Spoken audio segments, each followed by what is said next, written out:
যারা ভিডিও দেখছেন, আমরা অনেক সময় এই যে লাল ডিম এবং সাদা ডিম এইটা নিয়ে প্রশ্ন করি কোনটা বেশি উপকারী।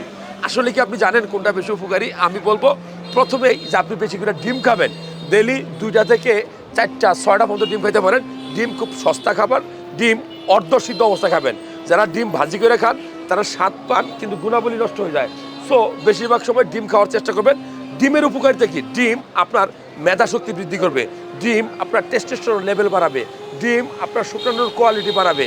ডিম আপনার রক্তশূন্যতা রোগের বিরুদ্ধে কাজ করে রক্ত তৈরি করবে।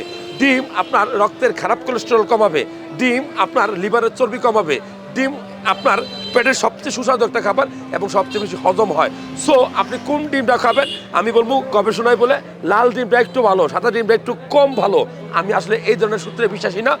মূলত দুইটাই একই রকম কোয়ালিটি সম্পন্ন। ডিমে প্রোটিন থাকে, এইচডিএল থাকে, ভালো কোলেস্টেরল, কোলিন থাকে। সো দুইটা ডিমেই আছে হয়তো 19-20। লাল ডিমটা একটু ভালো, সাদা ডিমটা হয়তো একটু কোয়ালিটি কম। তবে দুইটা ডিমে আমি খাইতে বলবো। ডিম সবচেয়ে ভালো খাবার, যেটা হাতের কাছে পাবেন সেটাই খাবেন।